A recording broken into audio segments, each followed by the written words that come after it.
What I got, you can't buy. It resides between my eyes. Walked through the fire, came out better on the other side. See, life's like a beach if you find the sand. And right now, I'm feeling like 100 grand. You are listening to Inspired Insider with your host, Dr. Jeremy Wise. Dr. Jeremy Weiss here, founder of InspiredInsider.com, where I talk with inspirational entrepreneurs and leaders. Today's no different. I have Lauren Vaughn of Quintessa Marketing. And Lauren, I always like to mention other episodes people should check out of the podcast. And, you know, I do have a Top Women Leaders series. You're a top woman leader. And Andrea Houston was an amazing interview. She runs Artitudes Design, and she has Lead Like a Woman show. Actually, probably be a good fit for her show. So we'll have to tell her. Shout out, Andrea, to you. And also, since it's an agency podcast, there's a couple of cool ones. Kevin Hurrigan started his agency back in 1995, if you can believe it. And he runs Spinia Tech. So hearing his evolution and journey is pretty fascinating. And I like the Todd Taskey one, too, where he pairs private equity with agencies. He helps sell agencies. He's got the Second Bite podcast. So he finds that some of the agencies make more on the second bite than they do on the first. So it's interesting to see his thoughts on valuation of agencies and the agency landscape. So check that out. This episode is brought to you by Rise 25. At Rise 25, we help businesses give to and connect to their Dream 100 relationships and partnerships. And how do we do that? We actually help you run your podcast. We are an easy button for a company to launch and run a podcast. We do the strategy, accountability, and the full execution and production. Lauren, we call ourselves kind of the magic elves that work in the background to make sure it makes it look easy for the host and they could just run their business and have great conversations.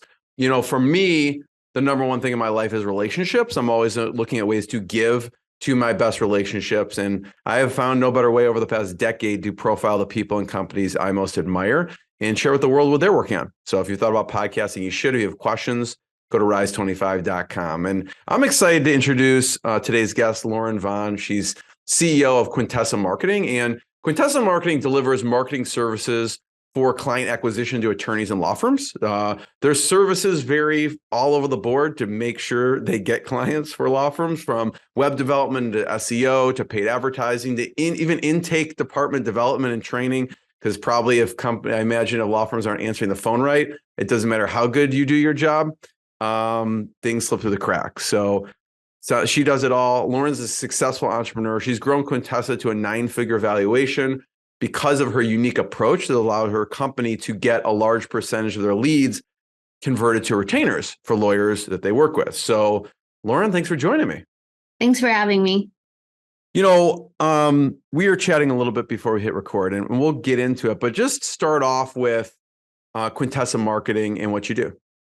So Quintessa is a tech-enabled lead generation company. So what we do is we go into the marketplace where you would see a personal injury lawyer advertise, and we go into the marketplace as well under our own brand, and we will get a person who has been injured in an accident, and instead of them getting partnered with maybe a bad attorney, our goal is to partner them with the right attorney and to maximize their compensation. So that is at a high level what we do for the potential client. And then on the flip side, lawyers call me when they need more cases, more volume. So in 24 hours, we turn on the spigot and they're able to start receiving leads overnight. I want to touch on how you got into this niche of law firms, but why don't we paint the picture of what's going on? Because you started your company when you were in the middle of a divorce. Yes. So what was going on before? What were you working on? And then paint the picture. What was going on at that time? So really to even talk about the start, if you would have told me when I was graduating high school that I would be running a personal injury lead generation, I'd ask what personal injury is. So by trade, I'm a problem solver. So when people come to me with a problem, it really bothers me and I like figuring out a solution. So in 2008, when the economy crashed, I was a junior in college and my friends couldn't even get hired at Target that had graduated. And I had someone who came into AT&T, which is the store I was working at, and they didn't understand how to use their phone. I turned around and sold it back to them and educated them on it. And he said, hey, I want you to come in and be an executive assistant. And he worked in Dallas, which for an Oklahoma girl going down to Dallas, like you've made it. So that was my start. And they ran a personal injury TV commercial company. So I was the gopher. So I would go and get the attorneys, pick them up from the airport. So I got to deal with the largest attorneys in their market pretty much, and really got to sit and listen and hear their problems, what they were experiencing, new marketing. And fast forward, I'd say 6 years later, I was running the company. And then I had my daughter, wanted to move back to Oklahoma. And one of my old clients called and asked if I would come and help set up lead generation at his law firm in Newport Beach. So went and did that. And then I actually ended up running the firm for about a year, started going through a divorce, and it was just too much with a 1-year-old. And so it was, hey, how can I just go ahead and start it here? And so I asked the attorney if I can back into a per lead model instead of you paying me a salary and for all my travel. Let's just see if we can make this work. And it just went off like gangbusters. And so he told a friend, and then a friend told another friend, and that was really the start of how Quintessa started. So Lauren, did it start off because you really needed the flexibility to take care of your daughter and your life at the time? Because you were flying back and forth or running this whole company, and you're like, was that kind of the start or the thought at that time? It was for me with my daughter's name is Ruby. And so with Ruby, it was, I didn't want to be the mom that was there a week on, week off. I just didn't want to be that person. And I knew that I was really good in this space. And I wanted to see, like, how can I leverage? Because I was going to go in and sell real estate with my mom, but it didn't excite me. And this, I knew it. I knew how to master it and how to solve the problems. And so it was, how can I be able to have enough fuel to be mom and to also put food on the table and provide for her and be present? So really, that's what it started out of. That's difficult. One or the other, both of them separately are difficult. Yes. Raising kids and starting a business. Yes. And then you're basically jumping into both at the same time. Yes. It was, my husband now says, I don't think you would know what to do if you didn't have a million spinning plates. So we're pregnant right now. I'm 7 months pregnant. And congratulations. Thank you. We have 4 kids combined, but this is our first together. So we're just taking it on again. It's a little bit different at 37 than 30 though. The Brady Bunch? Yes. Yeah. Wow. Mm-hmm. Okay. So that goes to, what do you have to set up in your business now? Because you're going to be having a baby, right? And you've probably prepped for this, right? So what did you have to set up, or what do you have to set up so that when you do have to step away, things are running? So it's really different from a founder CEO perspective as just a CEO, because as a founder, I'm the subject matter expert. So because I've been doing it for so long. So when we bring on new VPs, they try to sometimes reinvent the wheel. And so what we've really gone back to is we're going back to the basics. So we're going to put Lauren's mind on paper. You're going to follow the guideline, and then we want you to add things in addition to, but we can't take away our fundamental things that made us Quintessa. So right now, that's really what we've been working on, is getting everyone on the same page, holding them accountable, making sure they're doing it without me, and using me more as a subject matter expert than as relying on me to do, the job for them. Right. You don't want to be, going through childbirth and then you're on the phone talking with someone at the same time. Yeah. But talk about the evolution of the staff, right? Mm-hmm. When you first started, it was you. Walk me through kind of the evolution of who were important positions that you hired for, and how you grew that way. So our intake staff is about 80% of our staff. So our sales floor, the people who answer the phone. And when we first started, it was really a goal to give people an opportunity because I don't have a degree. And so when I came back to Oklahoma, I couldn't even get hired at, Paycom because I didn't have a degree and I had ran a company. And that didn't sit well with me. So I wanted to be able to give opportunities to intake people to make really good money.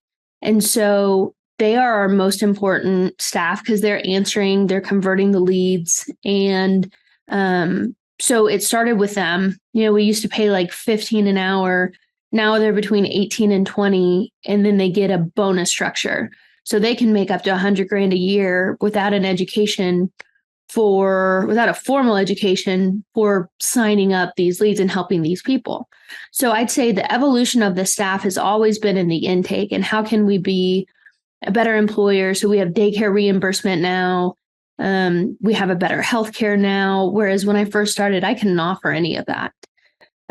So I'd say that's the biggest. And then when my husband came on to work with me, he came from a hospital chain and he was in HR and he established the leadership because without our C-suite, if it's just you running the company, then you don't have a company. So it needs to be able to run without you. So I'd say those two points of the company were probably the biggest whenever we established bonus structure and then started giving more back and daycare reimbursement and things like that. And then also bringing on from other fields and ever expertise like our COO and our VP of marketing and intake and things like that. At what point, Lauren, I don't know if that was a difficult decision or not, that your husband decides to come on to the business? Because I could see a lot of positives. I could see tension also. Yeah. It was, he saw me working 18 hours a day. And for him, it was, when I get home, you're still not here.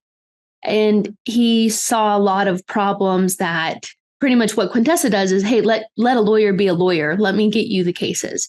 And so his viewpoint was, okay, you're really good at the vision and the marketing. I'm going to let you do this. You don't need to deal with the HR, the day-to-day.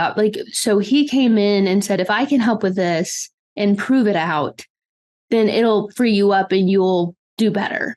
And so because I trusted him, if it was anyone else, I probably wouldn't have let them do it. But because it was him, he was able to really show me what I needed to do. And because I had never been in corporate America.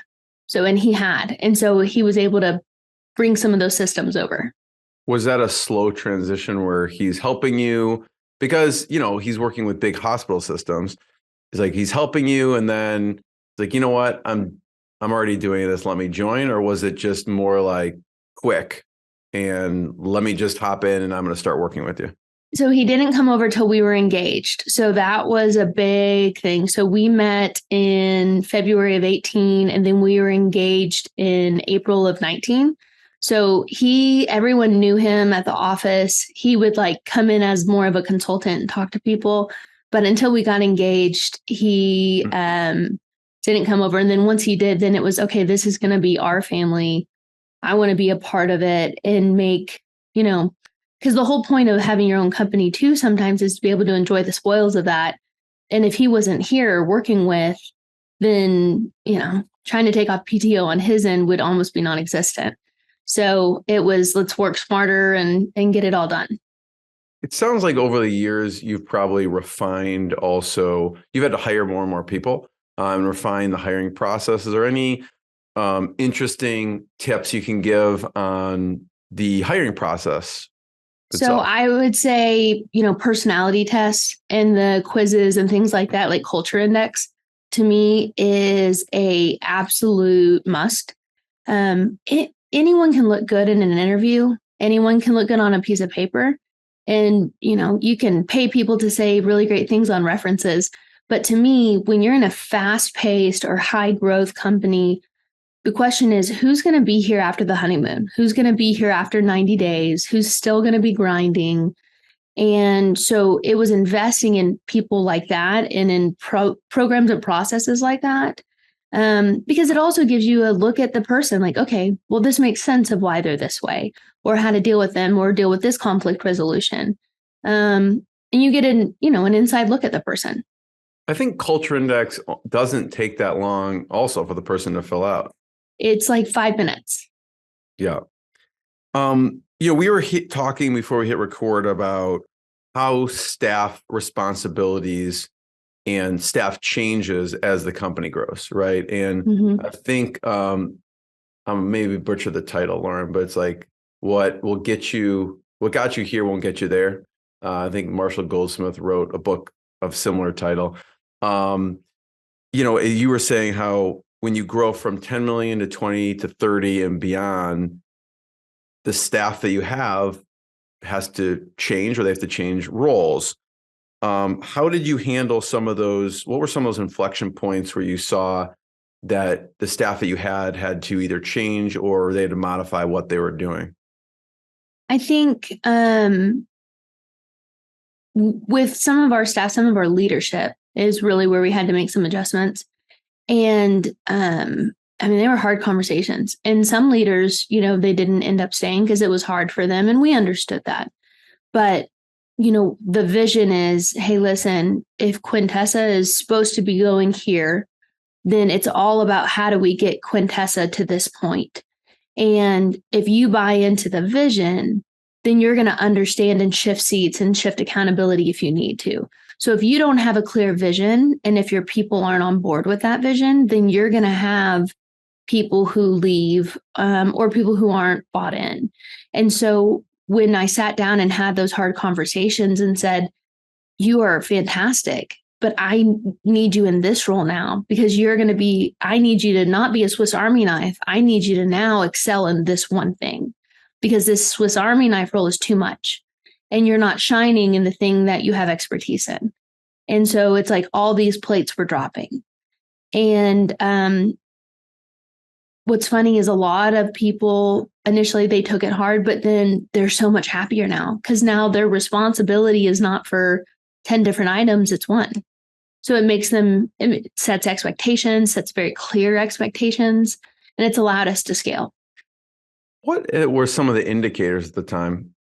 Because it's almost like, you put a frog in a pot and you slowly turn up the heat and all of a sudden it's boiling and they don't feel that. So I feel like someone's been in a position for 4 years. What were some of those indicators like, hey, I need to have this hard conversation at that point? What were you seeing? So you would see different departments just completely plummeting in their numbers, or, we use Traction. So it's an EOS system. And so we were seeing to-dos not being met weekly. We were seeing rocks not being met. And you would be able to look on the accountability chart and see who wasn't meeting their rocks. And then when you would ask them about it, it was very defensive. It's like, well, I was busy doing A, B, C, and D. And so that's when you could tell, okay, you're not doing the 3 to 5 things you're specialized in. You're wearing multiple hats. You're in multiple seats. We've got to course correct really quick. Yeah, and I want to encourage, we have an episode on the podcast with Gino Wickman, who started Traction, and also Mark Winters, who co-authored with Gino Wickman, Rocket Fuel. And that's kind of what you remind me of. You and your husband is kind of like with Rocket Fuel, you have the visionary and you have the integrator, and that creates that rocket fuel, right? So check those episodes out. I love how you said that. So each of the team has rocks, and it's very measurable, right? Because they're working towards rocks. So you can know, is this getting done or is it not getting done? You give away half your profit. We do. Talk about that for a second. Yeah, it's always a dramatic pause. It is something that first month we ever did it, it was COVID. So now we didn't know that, but I was sitting at Life Church with my husband, and there was someone who was talking about giving. And I've always had a pretty generous heart. That's something that my parents raised me to be. It's just something that's kind of innate in me. But it was never pointed. And there was never hey, this is the percentage. It was, what did you feel like giving? Right. And more than 10%. And this is what I feel like giving, but there was no rhyme or rhythm. So as I was sitting in this sermon and hearing this guy talking, and seeing how freeing it almost was for him to say, like, this is just part of my DNA. And I mean, it almost made me break out in hives hearing how much he was giving away. So after that sermon, I sat with Leo, my husband, and I said, hey, I really want to give away. I don't know. Like, my mind's spinning at this point, right? The visionary starts talking. And that's when you have 27 ideas and only one's good. He's right? like, slow down. No. Yeah. And I said, well, what if we gave away half our revenue? He's like, well, you're not a 50% profit, so you can't do that. And I was like, okay, what about the first, money that comes in the first of the month? And so we went back and forth, and he's really good at working with me through my ideas. And he was like, what about, let's take it off of the bottom. Let's talk it off your profit. And I said, okay, what about half our profit? What does that look like? And so this is when we were very small. So this is in February, right as COVID's like kind of starting, but everyone's like, that's not a real virus. This is in China, whatever.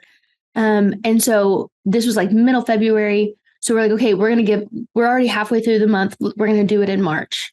So March hits and we start getting phone calls from clients like, hey, we're in LA, we're in New York.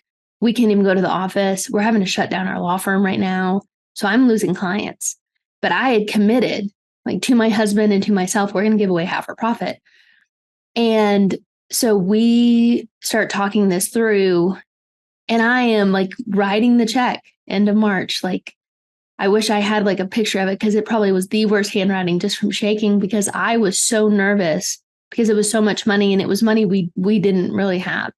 So it was like a $10,000 check. Turned around, gave it up, and I mailed it in. And I was really just praying for a favor, just for a direction of like, hey, listen, this is my heart. I know you put it in there. I don't want to second guess, but just give me some sort of security here. So I did it. I wrote it. And a couple hours later, I get a call from a California firm saying, hey, I heard that you can produce leads. We're not shutting down. We're sending everyone remote, but our affiliates have shut down because they're in California. So I need to spend $500,000. Can you give me $500,000 worth of leads? And it was a couple hours later after that check. And I don't believe in coincidences. I was like, okay, like, I see where you're going here. So after that, it became a part of our DNA of, hey, listen, irrespective of what happens, we're going to give away half our profit.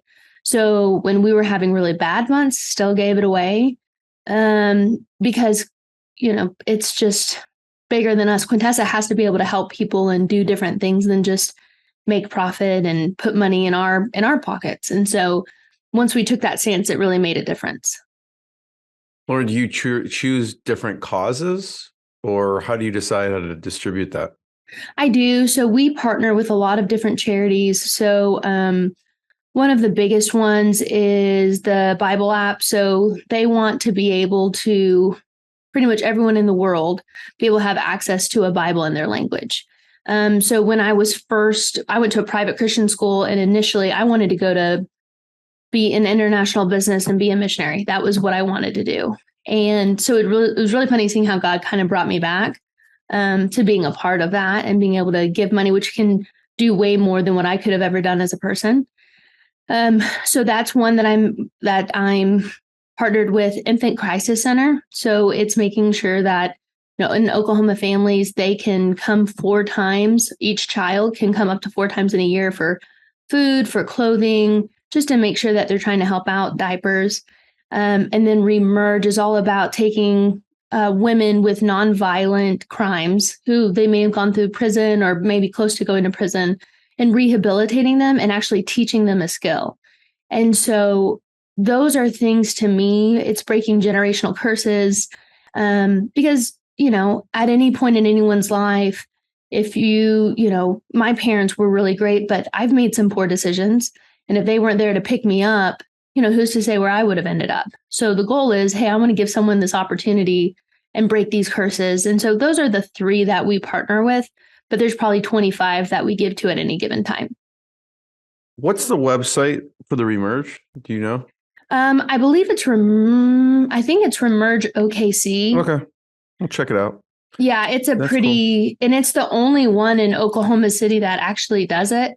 So it's pretty amazing. And so we've gotten to hire a couple of, it's remergeok.org, but we've got to hire a couple of people, a couple of women from there. But what's great is she made enough on her first bonus to get her driver's license and to get a car. And she was taking the bus. And so that to me was really cool being able to be a part of that story. Yeah, that's life-changing.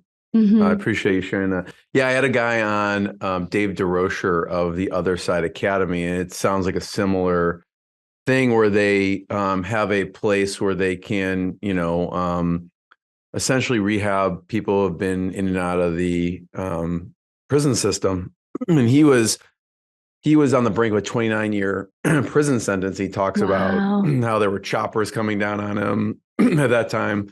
And he now is the executive director of the Other Side Academy. So it was really cool. So I appreciate you sharing that. And people can check out remergeok.org. Your why has changed from when you started till now. Yes, it has. It's, my why was, to be honest, it was very selfish. It was about me. It was, hey, I need to be able to make X amount per month. I need to take care of my daughter. And I really didn't care how I got there. I don't know if that's selfish, wanting to take care of yourself and your daughter, but the thing is, I think when you start a company, you're focused on, unless you're starting a charity or something, focusing on myself. And it was the byproduct of, I didn't care how I got there. I had to be able to do this to take care of. So I think you end up in some poor decision making whenever the focus is just on you. And because it became very personal, like if someone's not hitting goals and it feels like you're wronging your family, right? There was no like Godfather style, things that happened after, but it was really just, hey, that's what I started it for. And now it is, hey, we want to give opportunities to people to be able to make life-changing money here. We want to be able to help people that have been in an accident get with the right attorney.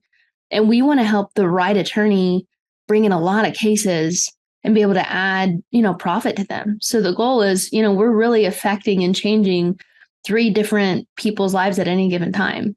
So yeah, that's our why. That's what's changed. Lauren, you changed your model and your profit tripled. I did. What happened with that? So in December of 21, the profit, just the model used to be, I would send leads and then an attorney would ask for a refund and then we would grant it. So it used to be a lot of back and forth, a lot of tension. So let's say an attorney said, hey, you should refund this. I'm like, well, by the contract, it's not in there. And it's like, well, you should add it in there. And it was trying to tell an attorney he's wrong, which no one likes to be told that. But then an attorney who fights for a living definitely doesn't. Right. So exactly. it was a problem. So we saw our profit margin. It really hit the ceiling of complexity because we couldn't scale. It was going like this. And our profit margin would be great one month and horrible the next. And there was no predictability. And so what we did is we took our average of 4 years and said, hey, what's the average refund rate? And then we said, okay, let's take that 35%, which is the number. Let's discount our price. And then let's put it out there. And so that's what we did. And then that's when we got a really large client. And immediately they scaled from like 25,000 a month to over $1 million. And it was because they were able to see the scalability because there was no back and forth. It was all about how do we make numbers better? How do we make metrics better?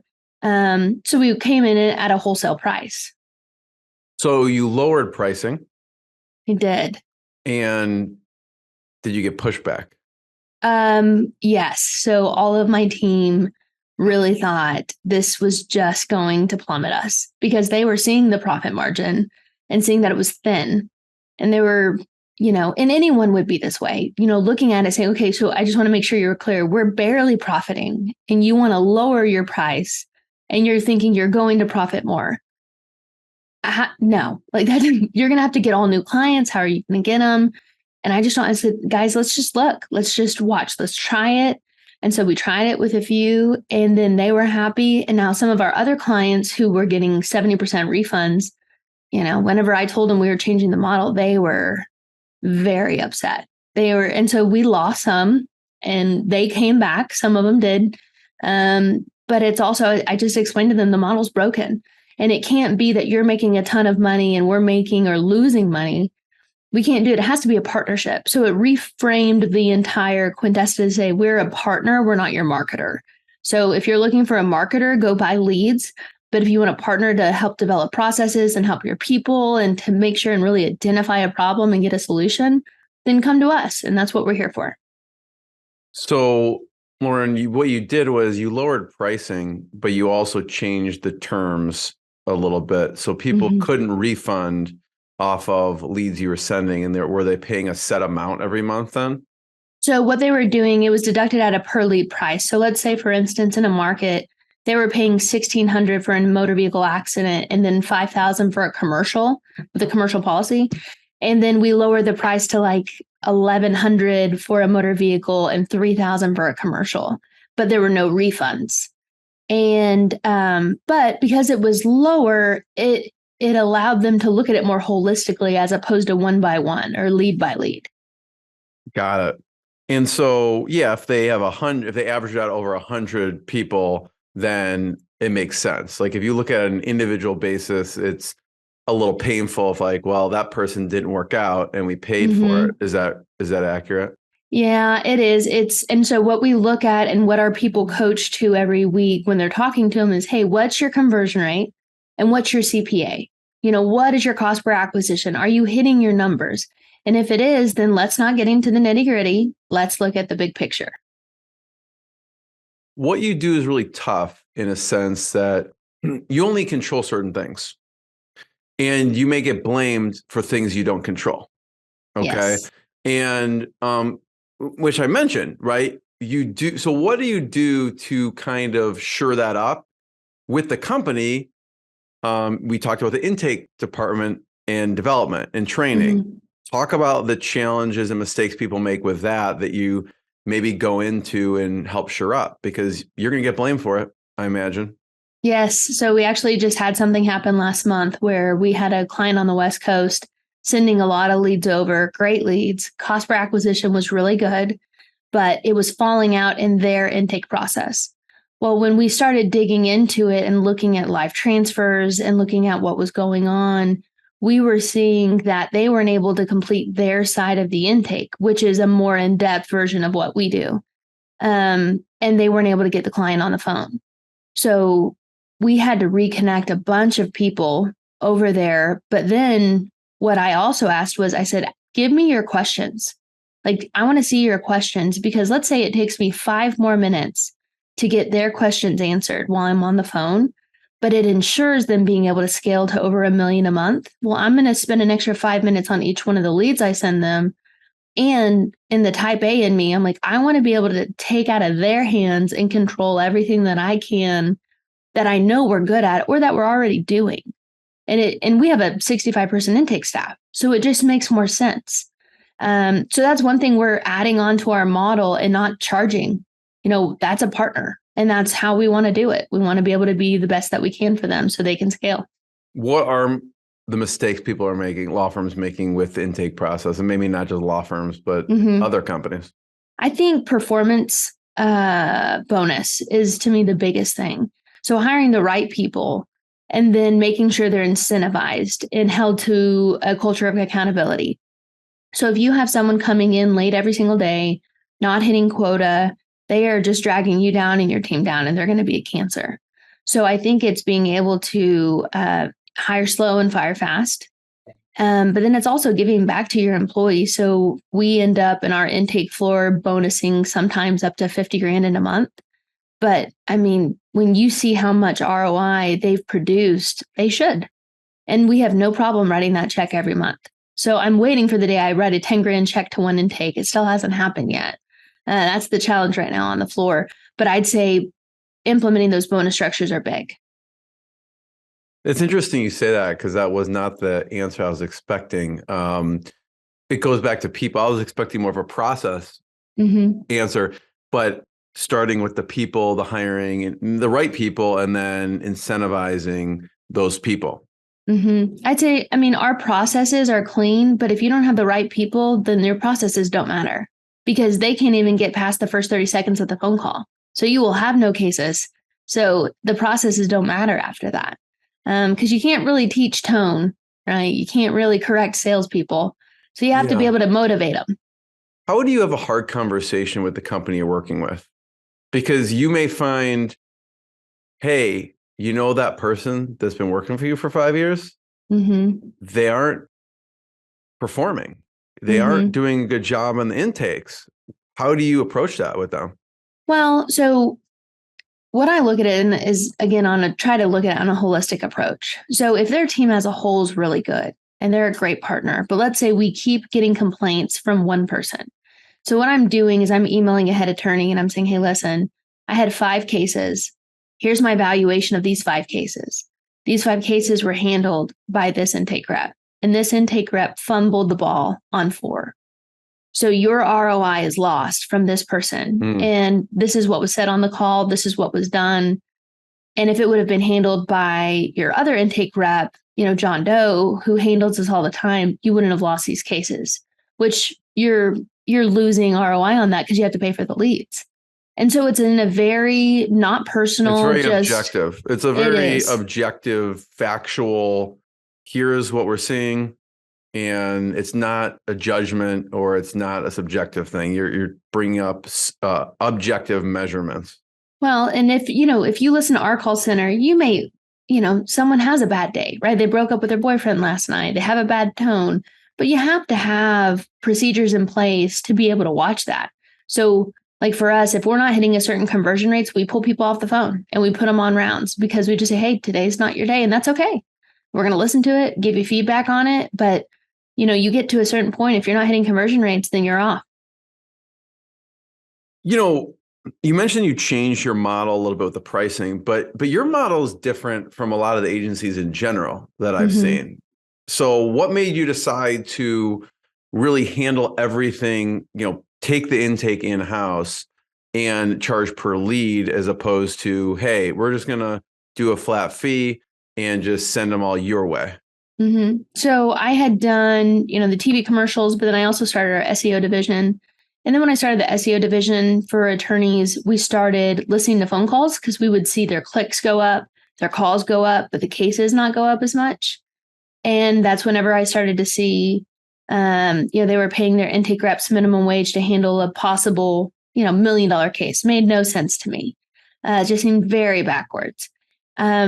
So I was actually 30th birthday with my best friend at the Quintessa winery. That's why it's named Quintessa. So I was at the Quintessa winery in Sonoma when I decided to start my company. And so I was, I guess all good thoughts, all good ideas come after a glass of wine. So day drinking at 10 a.m., wine tasting. I look over at her and we're hearing about the processes of Quintessa and how he threw out like his first 5 or 6 batches of wine because they weren't to his par. And so he would refine his processes and refine everything that he went around. And when he put it out, it was triple the price of most any other wine bottle. And so I'm sitting here hearing that story, wine induced from the Quintessa. And I look over at her and I said, hey, I'm going to start my own company. And she was like, okay, let's go eat a burger because we've been, wine tasting at from 9 to 11 with no food. And let's really talk this through. And so it was, I know I can do better. It was I'm a problem solver. I'm looking out. I'm seeing what I've done over the years. What is something I'm innately good at? And how can I help people? And that was really the evolution of it. No, I love that, Lauren. The more you can take off of a client's plate to make it easier for them, the better. We talked about, I want to, really dig deeper into what you do. And so people can understand. There was a PI law firm across the US. And what were some of the things that you did with them? And they also had to, when they were expanding too. Yeah. So one of the PI law firms that we work with, they are, their goal is to grow. And so one thing that Quintessa's enabled law firms to do, especially this one, is if you go into a new market, a lot of times you have to sign a year lease, you have to buy a building, you have to find people. And that takes a lot of time because you're building your own business again. So let's say it's 6 to 9 months, and then you have to start filling the pipeline. So you could be close to $500,000 to $1 million in with no ROI, no cases. And so what we are able to do is go into a market because we don't advertise their brand and we advertise our own, to where in 24 hours, they're getting in leads that are converting into cases for them so they can start filling their pipeline and filling with people at the same time. And so it's allowed the scalability model for them to where they already have the ROI proven out and they know how the model is before they start hiring a ton of people or buying a building. So we brought them into a really large state. And when we did that, they were flooded with over 200 cases and they had to just hire a ton of people, but they wouldn't have had that opportunity unless they went with Quintessa. What are some things that are working today in terms of getting leads? This could not just be in law firms, but it could obviously expand across other markets too. What I'd say is anyone can advertise. It's really, to me, who answers the phone. So we're on every platform. So we're on Google, we're on TikTok, we're on Facebook and Instagram. But to me, it's who's answering the phone, how are they handling it, what's your follow-up process? That to me is really core in processes. Everyone's had a horrible customer service experience, and then everyone's had a really good one. And so I'd say, you can spend a lot of money on a lot of different channels, but if you don't have your back end handled, it won't matter how much you spend. Yeah. Lauren, I have one last question. Before I ask it, I want to point people to learn more. They can check out quintessamarketing.com to learn more. I don't know if there's any other places online we should have people check out. No, that's it right now. That's where everything is. I'd love to hear resources. It could be books, it could be software that you love. We mentioned Traction. What are some of the resources, books, or software that you like to use in your team? So I listen to Pastor Craig Rochelle's his leadership podcast a lot. So he's been a really good asset for me because he has a lot of different leaders, kind of like you, on these different ones. So I love listening to him. Traction for us has been big. Rocket Fuel's been really big because then you're not taking on the world by yourself. And I would say any type of accountability software that you can come up with to keep your goals in line, that's a really big thing. So I'd say those are probably my go-tos. Anyone that has a leadership, what I think what we look at is the new book comes out. I love reading it, and you can always take one nugget of wisdom. And if you can get one thing from it, then it's worth it. Awesome. Lauren, remember the first one to thank you. Thank you for sharing your journey, your story. It's been a winding road, and really appreciate it. Everyone check out more episodes of the podcast and Quintessa Marketing.